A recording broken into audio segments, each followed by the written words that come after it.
Okay, one more thing, a couple more questions. Which political party started giving annuity payments to immigrants? Well, Jimmy Carter and the Democratic Party. You did. After violating the original contract, FICA, the Democrats turned around and tell you that the Republicans wanted to take your Social Security away. You heard that recently, didn't you? They're going to take away your Social Security. We got to have the money to do this. It's going to come out of your Social Security. Remember? Scare tactic. And that's what Obama was saying. Remember? What was that, Rick? Take your microphone right behind you. Yeah, let him have it just a second. Yeah, Rick, turn around, face the camera. Come on. Turn around, face the camera so that we can get you live. Yeah, go ahead. I've heard that in the last day. Oh, okay. What I was saying. Okay, did you want to say something? Yeah, go ahead, Jen. Okay. Go ahead, please. When one of the first elections I worked as a Republican was the midterm election during Ronald Reagan's first term. And there was a landslide for Democrats. In my precinct, it was mostly retired people. And they came in on walkers hyperventilating. I mean, I thought some of them were going to have a heart attack. And what they did is the Democrats sent out, and it all was received by most of these people on Friday or Saturday before the election. And it had Senator Claude Pepper's signature on it. And it said quite clearly, because I read one of them, that if you don't vote straight Democrat, the Republicans are going to take your Social Security. This scare tactics has been used for at least 3 decades, and I think it's irresponsible of the Democrats to still manipulate elderly people. And of course, when Mother received it, she just threw it out because she said she knew it was not right. But you know, yeah, this and that they could still do it, and the media never calls them on this. The scare tactics is too far. Yeah. Okay, and along with what you're saying, not long ago there was an article that the federal government is supporting 33 Muslim institutions in the, I guess in the United States there's 33 of them. These schools are building them, they're financing them, and they're doing them for the Muslims. And they're spending our money doing that. Okay, all these programs we talked about, Corporations for Public Broadcasting, the government has a subsidy of $445 million. Save America's Treasure Program, $25 million. International Funds for Iceland, $17 million. Legal Services, $420 million. National Endowment for the Arts, $167.5 million. National Endowment for the Humanities, $167 million. It just goes on and on and on and on and on. And it says the Title 10 Family Planning, $318 million. Programs under the National and Community Services, so forth and so forth. And it goes on and on and on. And it's all these programs. Not only that, but that one which I've already given you, it tells you how much money that they spent last year, how much money they spent this year, just giving away. A principle in the Constitution learned by somebody who fought the Alamo, who was our hero, Congressman Davy Crockett. Guess what Davy Crockett learned one time? He was out campaigning. It's in this booklet that I gave y'all. He was out campaigning. He ran across this man. He said, I'm sorry, but I can't vote for you no more. And he says, why? And that man said, you don't know your Constitution. And he said, well, what did I do wrong? I haven't done anything wrong. And he said, you just don't know your Constitution. He says, you voted to give away money that you don't have. And you don't have the authority to give away another Constitution. David Crockett learned a lesson right there on the Constitution. Ladies and gentlemen, everything we've read, everything you've looked at, all those documents right there, every last one of those are unconstitutional because the government, under the Constitution of the United States, does not have the authority to give away this money, and those authorities are documented. And we're going to look at those in just a little bit, okay? I'll tell you what, it is so many violations. Now, there are people who are trying to take the Constitution back. And I have to say, I agree, we need to do it peacefully. My fear is, what if we get mad and we start trying to take it back by force? I hope we don't ever go to that particular resource. We the people of the United States, in order to form a more perfect union, establish justice, ensure domestic tranquility, provide for the common defense, promote the general welfare, and secure the blessings of liberty to ourselves and to our posterity do ordain, establish this Constitution of the United States of America. I learned that in high school. I forgot most of it, but I got words out, but I can still say it. If you got your constitutional guide in front of you now, because that's where we're going to be, you can use that one, or you can use the little sheet that I gave you. The worksheet I gave you all tonight, because we're right now beginning in that right there. Last time we talked a little about a preamble. It says to walk, or we might say that it describes what we were trying to do, and not only that, but what we were trying to say to the government. So the problems we had was why we had to do a Declaration of Independence, how we had to write the Constitution and a preamble to the Constitution. And so we wanted the government to know that that is not going to happen anymore. What is the problem? Let me tell you what it is.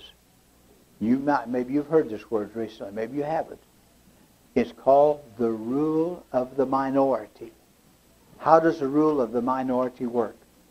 If we're going to establish a law and it's going to affect one of our aliens, or Spanish, or black, or white, any one of those folks, then we don't do it. Why? Because minority rules. Not the majority, the minority. We're operating under that right now.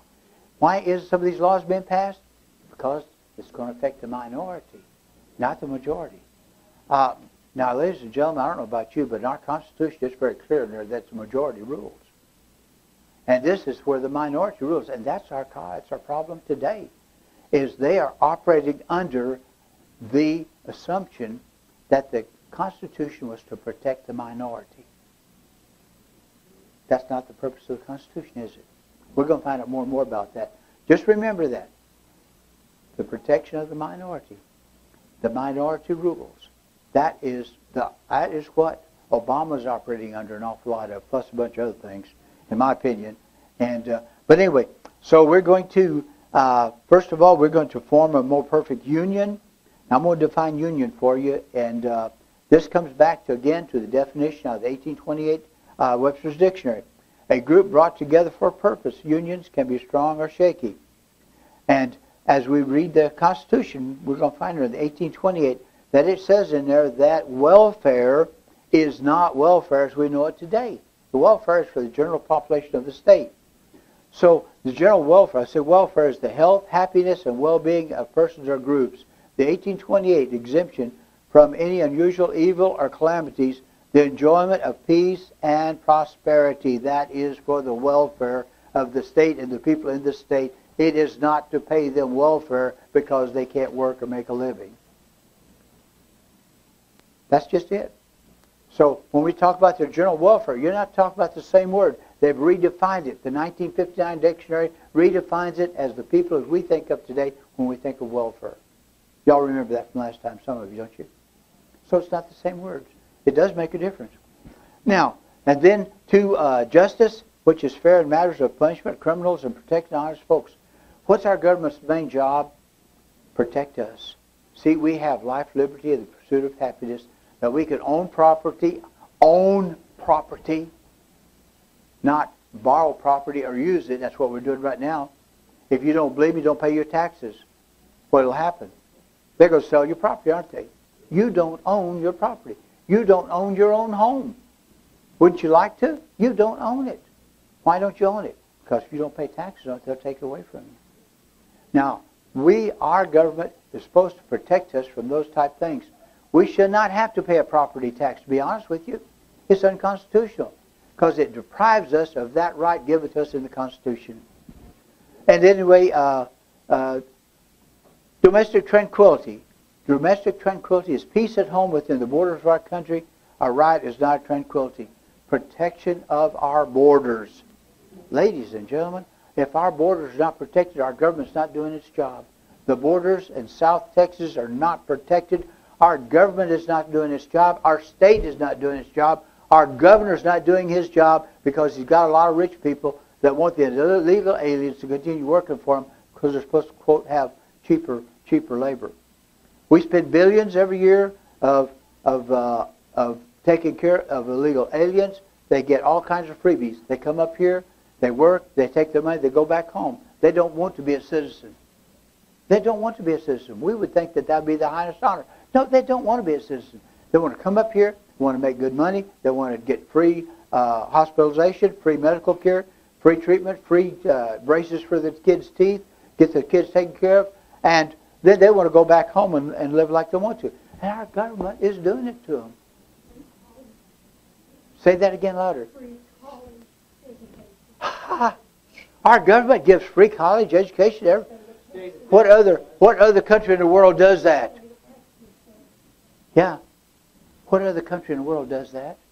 Nobody. You're not going to go to Mexico. They're going to treat you like an alien down there.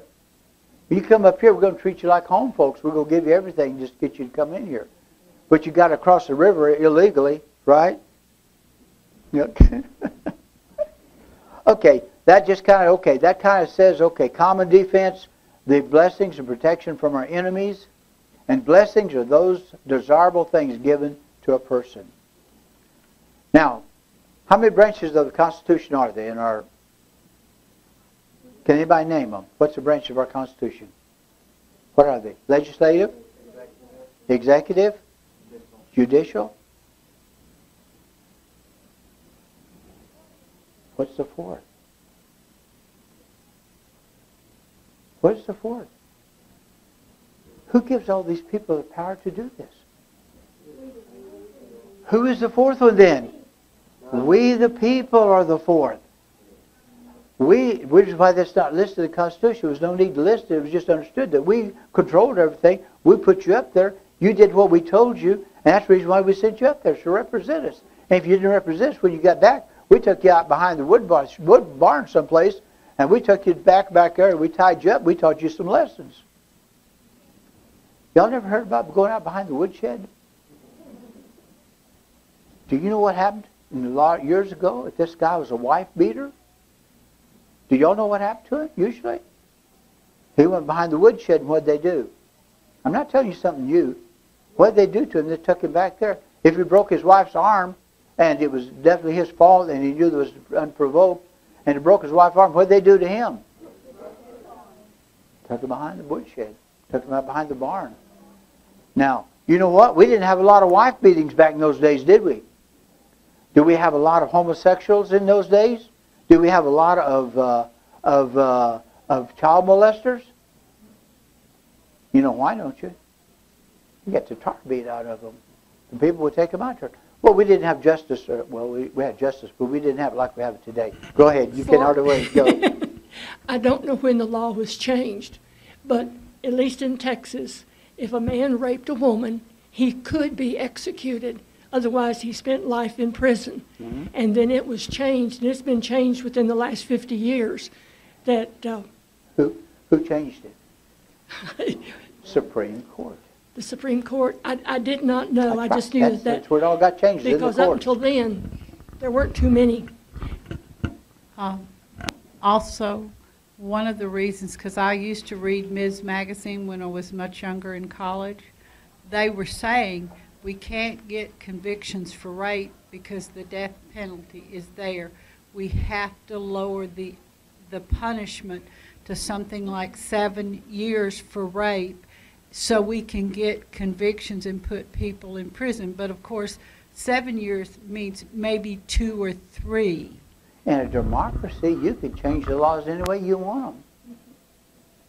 In a republic, the laws stand. The Constitution stands. And the Constitution allows for capital punishment, does it not? The Bible teaches capital punishment. So, you're right. Okay, the legislative group is a group who makes laws. We are a republic. We've got to remember that. We vote in church on some things like a democracy. We do a few things like that. But as far as our country goes, we are a republic. We have a constitution. That constitution was endowed by who? We the people. We the people endowed the Constitution. We the people are the main boss of everything in the legislatures. Okay? We'll get to this next one in a second, okay? So we're ruled by a set of laws. The executive and judicial all have their parts. The fourth branch is we the people. Which branch of the government is the most powerful? We the people. Can we put them out of office? You doggone right we can. Are we going to? I hope we do. Hope we've seen the light, don't you? Don't you hope we've seen it? But can we put them out? You sure can. The next election.